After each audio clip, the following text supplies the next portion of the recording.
Hello everyone, आप लोग कैसे हैं। एक लंबे समय के बाद मैं सोचा हूँ कि एनसीईआरटी क्लास 10th का फिर मैं साइंस का वीडियो बनाता हूँ।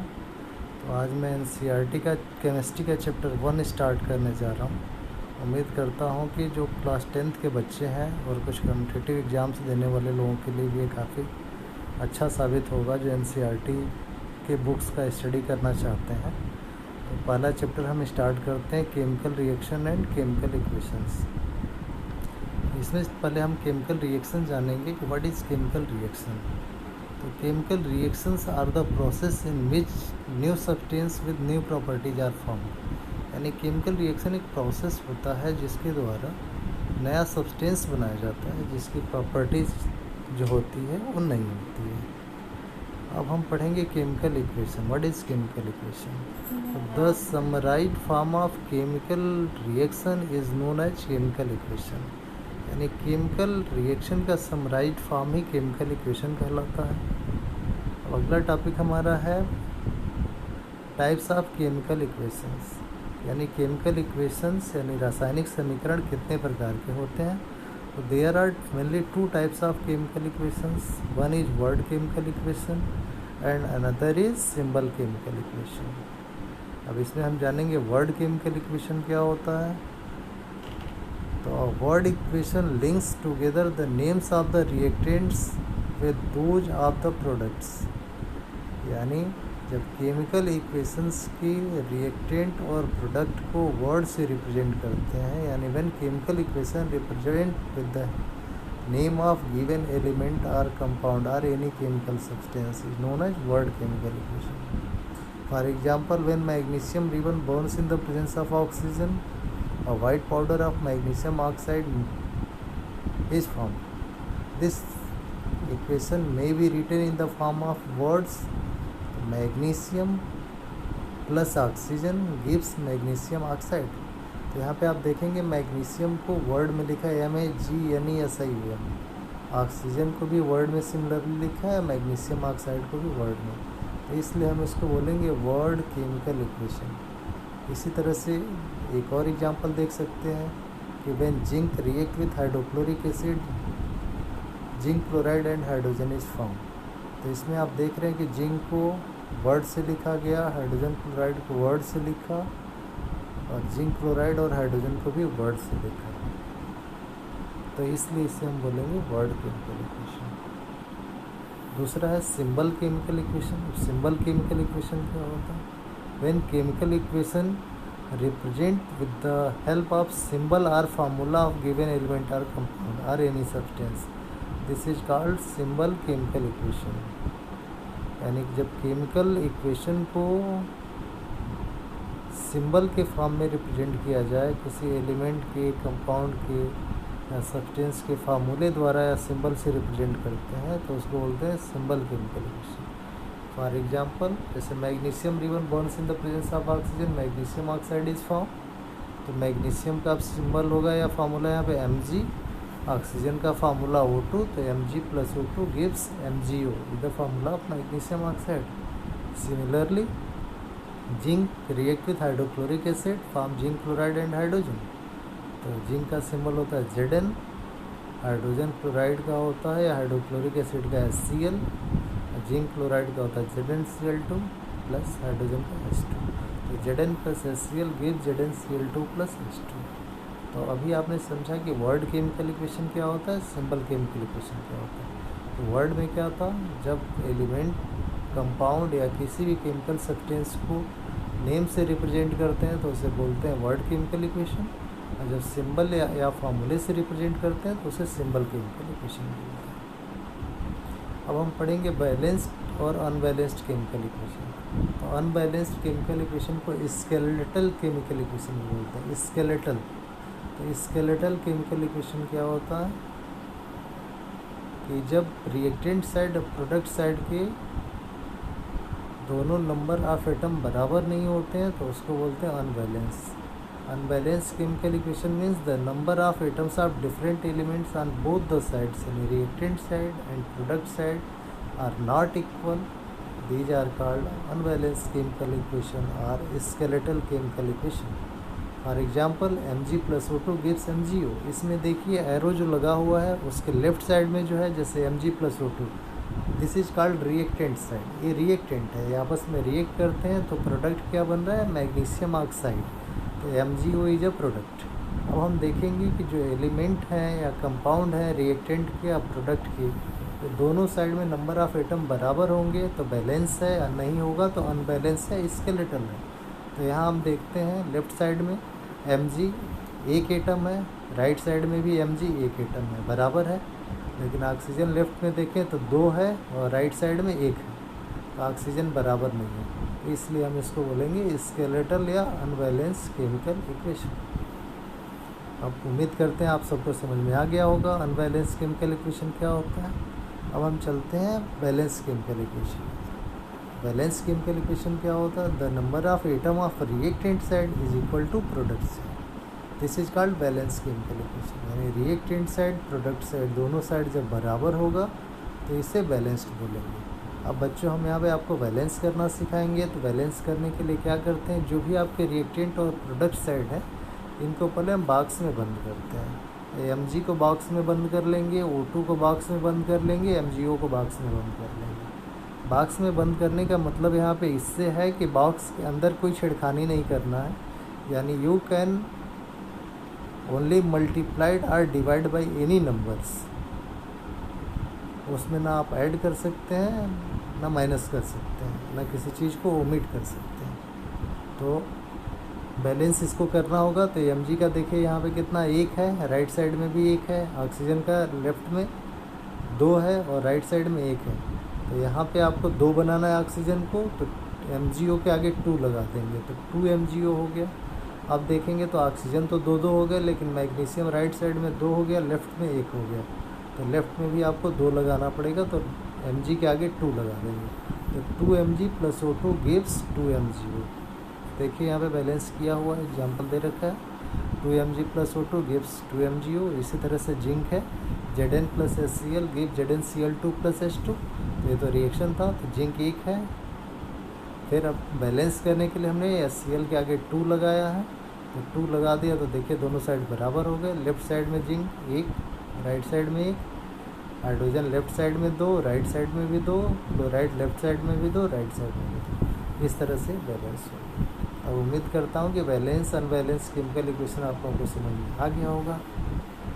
इस पे एक बहुत ही इम्पॉर्टेंट क्वेश्चन आता है कि केमिकल इक्वेशन को बैलेंस करना क्यों ज़रूरी है, why the chemical equation should be balanced, चाहे balancing of chemicals equation is essential by. तो आंसर क्या होगा, 9th में पढ़ा होगा आपने आप, law of conservation of mass. तो इसका आंसर वही है, to fulfil the need of law of conservation of mass, because according to law of conservation of mass, mass can neither be created nor be destroyed in a chemical reaction, the total mass remain unchanged। यानी mass of reactant side is equal to mass of product side. तो इसलिए इसको balance करना ज़रूरी होता है। अगर balance नहीं करते हैं तो मास में डिफरेंस आता है, और आपको पता है कि मास can neither be created nor be destroyed, इसलिए इसे बैलेंस करना बहुत ज़रूरी होता है। अब हम पढ़ते हैं टाइप्स ऑफ केमिकल रिएक्शन। यानी केमिकल रिएक्शन कितने टाइप से होते हैं। तो there are different type of chemical reaction. First is combination, decomposition, displacement reaction, oxidation reduction reaction, double displacement reaction, precipitation reaction भी है, एक्सोथर्मिक भी है, एंडोथर्मिक भी है। All are different type of reaction. तो पहला पढ़ते हैं कम्बिनेशन रिएक्शन। कम्बिनेशन रिएक्शन क्या होता है, देखिए जैसे नाम से ही पता चल रहा है आपको, कम्बिनेशन यानी कंबाइन से बना हुआ है। कंबाइन माने जोड़ना। तो जोड़ में क्या होता है, 2 या 2 से अधिक चीज़ों को ऐड करते हैं तो एक चीज़ बनती है।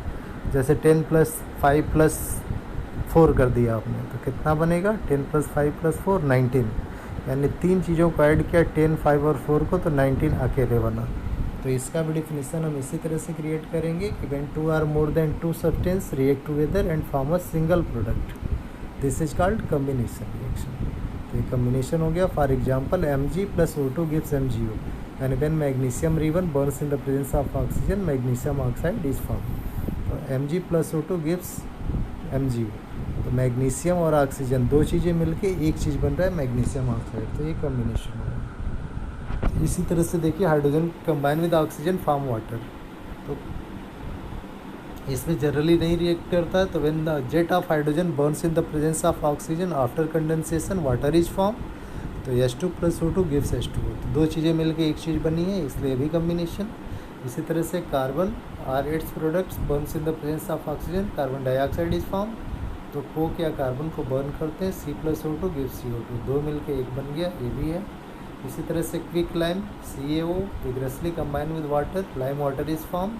तो CaO plus H2O gives CaOH whole twice. तो इसमें भी देखिए दो चीज़ें मिलके एक चीज़ बन गया, तो इसलिए इसे भी बोलेंगे combination reaction.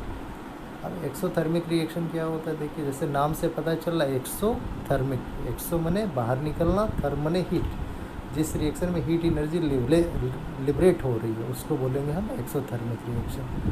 A chemical reaction which heat is released when product is form. यानी जब किसी भी केमिकल रिएक्शन में जब प्रोडक्ट बनता है, हीट एनर्जी बहुत एक्सेस क्वांटिटी में रिलीज होती है, तो उसको बोलते हैं एक्सोथर्मिक रिएक्शन। जैसे अभी यहाँ पे स्लेकिंग ऑफ लाइम आपने देखा, reaction number 4 CaO plus water. तो व्हेन स्लेकिंग ऑफ लाइम यानी क्विक लाइम कैल्शियम ऑक्साइड होता है, चूना जिसको बोलते हैं जनरली। अब तो चूने को जब पानी में डालते हैं CaO प्लस H2O तो गिव CaOH होल टॉइस। इसमें बहुत ज़्यादा हीट निकलती है, तो आप इसके आगे प्लस हीट लिख देंगे, यानी एनर्जी निकल रही है, इसलिए एक्सोथर्मिक है। इसी तरह से जितने कंबसन रिएक्शन है, जैसे C plus O2 CO2 plus heat and light, इसमें भी हीट एनर्जी निकलती है। इसी तरह से मीथेन नेचुरल गैस है, कुकिंग गैस भी बोलते हैं इसको। जब इसको ऑक्सीजन के प्रेजेंस में बर्न करेंगे तो CO2 plus water vapour plus energy, heat energy यानी हीट एंड लाइट, ये निकलता है। तो इसलिए सारे एक्सोथर्मिक के एग्जाम्पल। इसी तरह से एक बड़ा इंपॉर्टेंट क्वेश्चन है, respiration is an exothermic reaction. यानी एग्जाम में आता है बच्चों 10th में अक्सर कि why respiration considered as an exothermic reaction. तो आंसर यही लिखेंगे आप, during digestion food is broken down into simpler substance. For example, rice, potatoes, bread contains carbohydrates. These carbohydrates are broken down to form glucose. This glucose combine with oxygen in our cells या body to provide energy. यानी respiration क्या होता है समझिए पहले। तो respiration is a biological process. In this process a complex organic matter break down into simple substance and gives us energy. तो respiration में कम्प्लेक्स ऑर्गेनिक मैटर सिंपल में कन्वर्ट होता है और फिर हमारे सेल में ऑक्सीजन से कंबाइन हो जाता है, यानी ऑक्सीडाइज हो जाता है और एनर्जी देता है। इसलिए इसको बोलते हैं हम एक्सोथर्मिक रिएक्शन, क्योंकि एनर्जी निकल रही है, इसमें एनर्जी मिल रहा है। तो जैसे हम खाना खाते हैं, चपाती, पोटैटोज, राइस, सब में कार्बोहाइड्रेट होता है, तो वो ग्लूकोज में कन्वर्ट होता है। और वह ग्लूकोज रेस्पिरेशन के दौरान जब एरोबिक रेस्पिरेशन होता है तो ऑक्सीजन से कंबाइन हो जाता है और कार्बन डाइऑक्साइड, वाटर और एनर्जी हमें देता है, तो एनर्जी में कन्वर्ट हो जाता है। तो उससे एनर्जी मिला, इसलिए हम बोलते हैं रेस्पिरेशन को एक्सोथर्मिक रिएक्शन। इसी तरह से डिकम्पोजिशन ऑफ वेजिटेबल वेस्टेज, यानी जो सब्जियों के छिलके हैं, जो बायोडिग्रेडेबल आइटम है, वो डिकम्पोज होता है, तो उनसे भी हीट एनर्जी निकलती है, फाउल स्मेल लिबरेट होता है। जैसे हीप ऑफ गार्बेज कहीं है, वहाँ से आप गुजरेंगे तो आपको फाउल स्मेल भी आएगी और हीट महसूस होता है आपको कि गर्मी निकल रही है वहाँ से। तो इसलिए इसको भी हम एक्सोथर्मिक रिएक्शन बोलते हैं। नेक्स्ट देखते हैं दूसरा रिएक्शन, डिकम्पोजिशन रिएक्शन। देखिए कम्बिनेशन में क्या होता है, जुड़ना, और डिकम्पोज में टूटना। तो ये कम्बिनेशन का उल्टा होता है। तो इसमें क्या होता है, when a single reacted break down into 2 और more than 2 simpler substance, this is called decomposition reaction. यानी डिकम्पोजिशन रिएक्शन में रिएक्टेंट एक होगा और वो ब्रेक डाउन होकर 2 या 2 से ज़्यादा प्रोडक्ट बनेगा, तो इसको बोलते हैं डिकम्पोजिशन रिएक्शन। और ये डिकम्पोजिशन हीट के प्रेजेंस में भी होता है, लाइट के प्रेजेंस में भी होता है और इलेक्ट्रिसिटी के प्रेजेंस में भी होता है। तो हीट के प्रेजेंस में जो होता है उसको बोलते हैं थर्मल डिकम्पोजिशन। तो अभी पढ़ेंगे हम thermal decomposition, very very important. When calcium carbonate, यानी इसको लाइम स्टोन भी बोलते हैं, heated strongly they split up into calcium oxide and carbon dioxide. तो देखिए कैल्शियम कार्बोनेट है पहला CaCO3, उसको हीट किया स्ट्रांगली, तो CaO प्लस CO2, यानी 2 एक टूट के 2 बन गया, इसलिए डिकम्पोजिशन आप हीट के प्रेजेंस में हुआ, यानी हीट सप्लाई किया आपने तब बना है, इसलिए इसे बोलेंगे थर्मल डिकम्पोजिशन। इसी तरह से फेरस सल्फेट है, उसको जब हीट करते हैं तो Fe2O3 plus SO2 plus SO3 बनता है, यानी फेरिक ऑक्साइड, सल्फर डाइऑक्साइड और सल्फर ट्राईऑक्साइड में ब्रेक हो जाता है। तो एक एग्जांपल हो गया आपका थर्मल का। एक और एग्जांपल देख लीजिए, lead nitrate PbNO3 whole twice. इसको जब हीट करते हैं तो lead oxide plus nitrogen dioxide plus oxygen में कन्वर्ट हो जाता है, यानी PbNO3 whole twice heated strongly broken down into PbO plus NO2 plus O2। Balance कर लेंगे आप। नेक्स्ट है इलेक्ट्रिकल डिकम्पोजिशन, यानी जब इलेक्ट्रिसिटी पास करते हैं तब we take a acidic form of water and electricity is pass through it, they get decompose and convert into hydrogen and oxygen. तो H2O ले लीजिए, एसिड यानी रेन वाटर लेंगे, एसिड रेन, और उसमें इलेक्ट्रिसिटी पास करेंगे तो हाइड्रोजन ऑक्सीजन में डिकम्पोज हो जाएगा, यानी कैथोड पे और एनोड पे हाइड्रोजन और ऑक्सीजन मिल जाएगा। तो इसका मतलब ये हुआ कि वाटर भी हाइड्रोजन ऑक्सीजन दो चीज़ों से मिलकर बना था जो अलग अलग हो गए इन द प्रेजेंस ऑफ इलेक्ट्रिसिटी। और जब ये नहीं खोजा गया था उससे पहले तक वाटर को हम एलिमेंट मानते थे, और जब ये रिसर्च हो गया उसके बाद से वाटर को हम कंपाउंड बनाने लग गए थे। इसके बाद है हमारा NaCl, देख सकते हैं, we take a molten NaCl, electricity is passed through it, sodium and chlorine get produced। तो NaCl में जब इलेक्ट्रिसिटी पास करते हैं तो Na और क्लोरीन बनता है, यानी सोडियम और क्लोरीन बनता है। इसी तरह से एल्यूमिनियम ऑक्साइड का मोल्टेन सोल्यूशन लेंगे, उसमें इलेक्ट्रिसिटी पास करते हैं तो एल्यूमिनियम और ऑक्सीजन बनता है। एल्यूमिनियम के एक्सट्रैक्शन में भी यही रिएक्शन होता है, इलेक्ट्रोलाइटिक रिडक्शन बोलते हैं इसको। इसके बाद से सिल्वर क्लोराइड देख लीजिए और सिल्वर ब्रोमाइड, ये होता है फोटोलिटिक डिकम्पोजिशन। तो जब सिल्वर क्लोराइड या सिल्वर ब्रोमाइड को सनलाइट के प्रेजेंस में एक्सपोज करते हैं तो दे get decompose and convert into silver and chlorine and silver and bromine. तो पहला एग्जांपल देखिए, when silver chloride get expose in the presence of sunlight they get decompose and convert into silver and chlorine. तो AgCl sunlight के presence में छोड़ा आपने तो silver plus chlorine. इसी तरह से सिल्वर ब्रोमाइड है AgBr, इसको सनलाइट के प्रेजेंस में छोड़ेंगे तो सिल्वर प्लस ब्रोमीन बनेगा। तो ये दोनों रिएक्शन जो होते हैं सनलाइट के प्रेजेंस में होते हैं, इसलिए इनको बोलते हैं फोटोलिटिक डिकम्पोजिशन। और सिल्वर ब्रोमाइड को ब्लैक एंड वाइट फोटोग्राफी में यूज किया जाता है। इसके बाद है तीसरा reaction displacement reaction. Displacement reaction क्या होता है? When a highly reactive element combine with the salt solution of low reactive element, they displaces low reactive element from salt solution and taking its place. This is called displacement reaction. यानी highly reactive metal displaces least reactive metal from salts. This is called displacement. For example, copper sulfate है CuSO4 plus zinc, इसमें zinc को dipped कर देते हैं तो zinc is more reactive than copper. तो zinc क्या करेगा? कॉपर को डिस्प्लेस करेगा, तो बन जाएगा ZnSO4 प्लस Cu। तो इसमें आपने देखा कि कॉपर इज जो है लेस रिएक्टिव देन जिंक, या zinc is more reactive than copper. तो जिंक जो है कॉपर को डिस्प्लेस करेगा, तो इसलिए इसको हम बोलते हैं डिस्प्लेसमेंट रिएक्शन। इसी तरह से iron is more reactive than copper, where ironal dipped in the solution of copper sulfate, they displaces copper from its solution and taking its place। तो copper sulfate CvSO4 में आयरनल डिप्ड करेंगे तो after some time iron जो है copper को displace करेगा, तो बन जाएगा FeSO4 प्लस Cu। अब इसमें देखिए एक एक्टिविटी भी आती है आपने कि कॉपर सल्फेट जो होता है इसको ब्लू विट्रल बोलते हैं क्योंकि नीले रंग का होता है। इसमें जब आयरनल डिप्ड करते हैं तो colour of copper sulphate get change, क्योंकि जो आयरन होता है कॉपर को डिस्प्लेस कर देता है और पेल ग्रीनिश कलर का आयरन सल्फेट बन जाता है, और जो आयरन एल होता है वो ब्राउन कलर का हो जाता है क्योंकि कॉपर सारा जो होता है जाके आयरन एल के ऊपर जमा हो जाता है। तो एक्टिविटी बहुत इंपॉर्टेंट है, याद रखिएगा। तो कॉपर सल्फेट को ब्लू विट्रल बोलते हैं, नीले रंग का होता है, फेरस सल्फेट ग्रीन कलर का होता है, पेल ग्रीनिश। अब इसी तरह से एक और एक देख लीजिए example, lead is more reactive than copper also. तो CuCl2 में जब लेड डालते हैं तो बनता है PbCl2 प्लस C, यानी लेड भी कॉपर को डिस्प्लेस कर देता है और PbCl2 प्लस C बन जाता है। तो इन तीनों रिएक्शन में जो जिंक है, आयरन है और लेड है, तीनों क्या है? कॉपर से मोर रिएक्टिव है, इसलिए कॉपर को सॉल्ट सोल्यूशन से डिस्प्लेस करते हैं। तो इस रिएक्शन को हम डिस्प्लेसमेंट रिएक्शन कहते हैं। अब अगला है हमारा double displacement reaction. Double displacement reaction क्या होता है? The chemical reaction in which one component of each of both the reacting molecules get exchange to form the products this means double displacement has taken place, यानी ion get exchange and form product. जब ion क्या होंगे, exchange होंगे mutually और product बनाएंगे तो उसको बोलेंगे डबल डिस्प्लेसमेंट। जैसे पहला रिएक्शन देखिए BaCl2 + Na2SO4, इसमें Ba और Cl ये आयन है, Na और SO4 आयन है। तो जो Ba होता है इस पे प्लस होता है और Na पे प्लस होता है, Cl और SO4 पे माइनस होता है, यानी कैटायन एनायन। तो Ba और Na डिस्प्लेस होंगे, एक दूसरे से एक्सचेंज होंगे, तो Na Ba के पास आ जाएगा, Ba Na के पास चला जाएगा। तो जब Na Ba के पास आएगा तो क्या बनेगा, NaCl। अब Ba जब Na के पास जाएगा तो बनेगा BaSO4।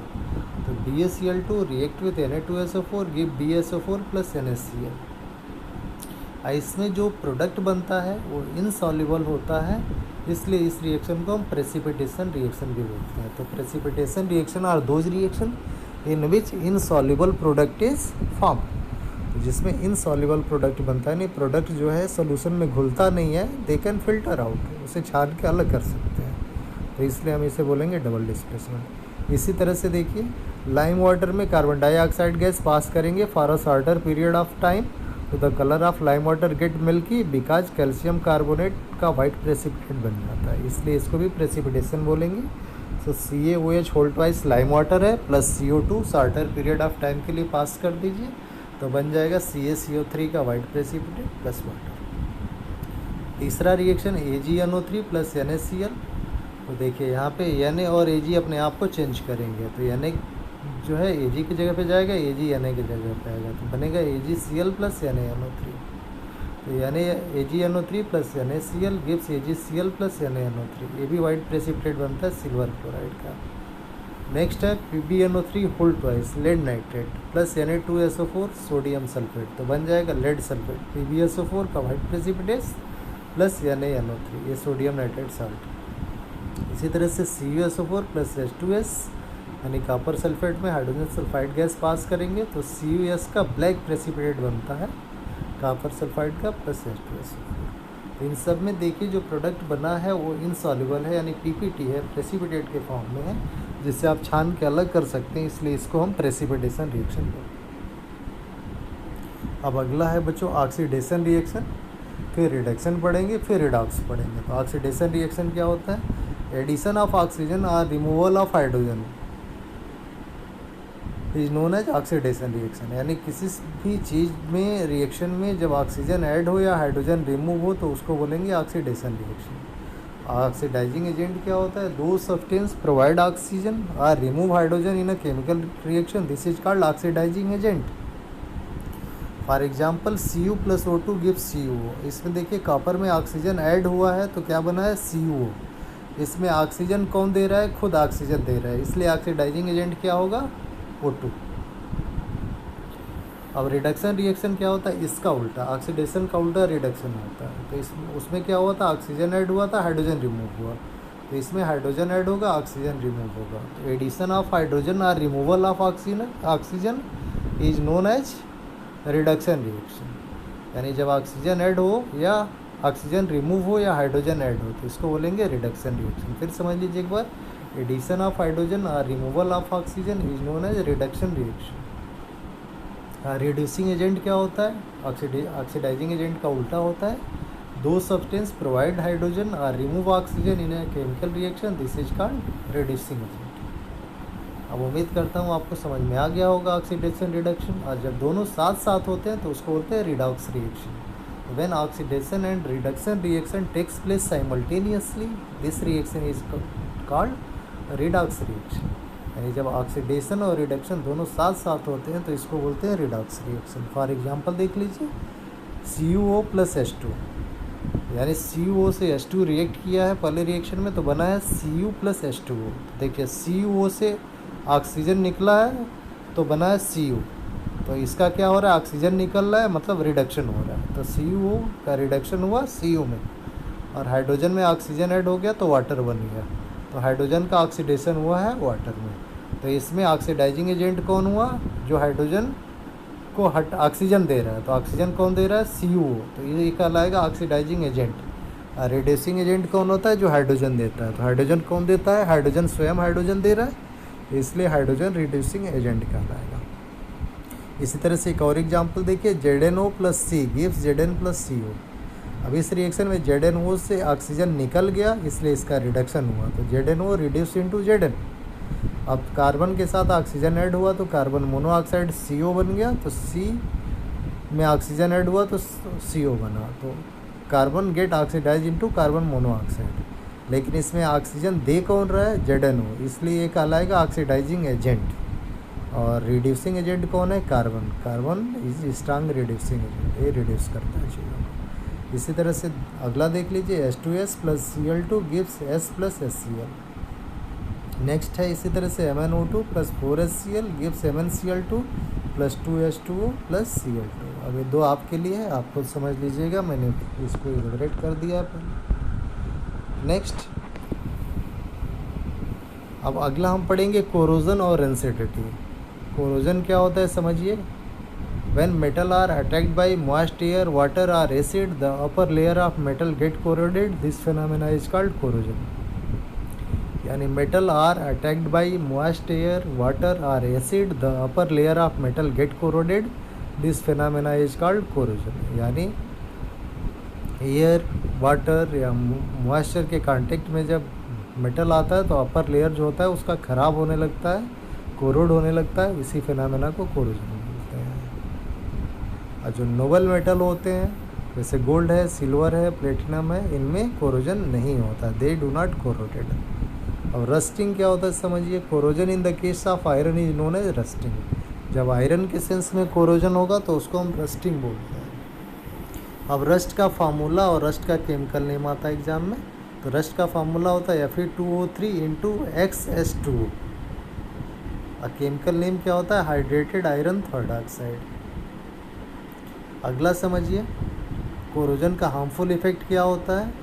जो कोरोजन होता है इसके बहुत सारे नुकसान होते हैं। तो due to corrosion historical monuments, buildings, buses all get damage, bridges get damage. यानी जो मेटेलिक केस बॉडी होती है वो डिस्ट्रॉय हो जाती है। आपने देखा होगा लोहे की बनी चीज़ों में जंग लग जाता है, तो कोरोजन ही जंग लगना है, रस्टिंग एग्जाम्पल है उसका।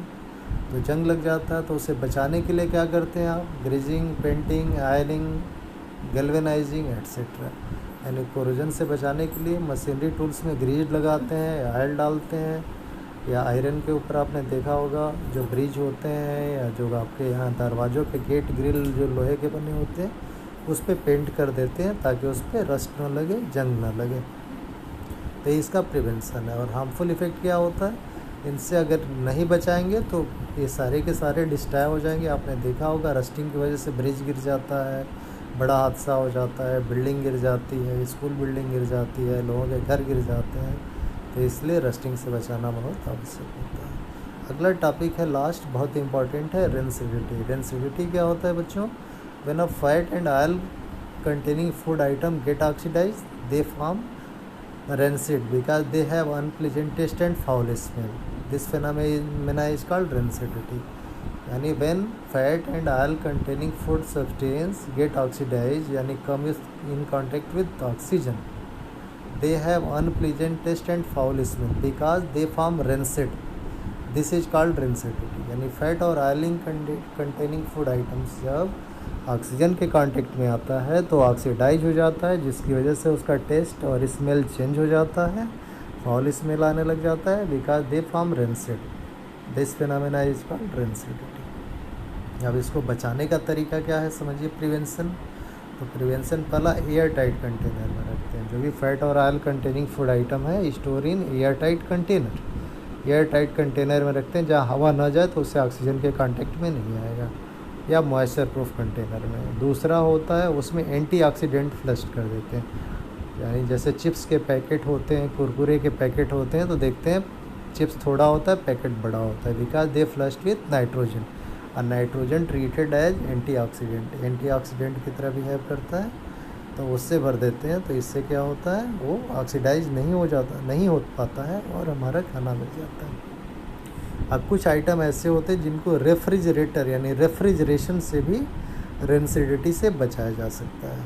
तो by using refrigeration we prevent rancidity. Refrigeration से भी रेंसिडिटी को प्रिवेंट किया जा सकता है। तो ये जो टॉपिक था बच्चों, ये have you observe the effect of oxidation reaction in everyday life, तो कोरोजन था और इंसिडिटी था। ये बहुत इंपॉर्टेंट टॉपिक है, आपके एग्ज़ाम में अक्सर पूछा जाता है, इसलिए इस पर विशेष तौर पे आप ध्यान देंगे।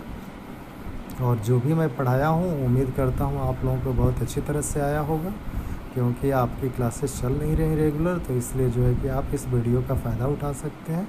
और जो लोग कॉम्पिटिटिव एग्ज़ाम्स की तैयारी करते हैं वो भी देख सकते हैं, क्योंकि बहुत बार रस्ट का फार्मूला पूछता है, केमिकल नेम पूछता है, रेस्पिरेशन किस तरह का रिएक्शन है, तो इस तरह से बहुत सारी चीज़ें हैं जो वो भी फ़ायदा इससे उठा सकते हैं। तो उम्मीद करता हूँ ये आपको पसंद आएगा। ओके।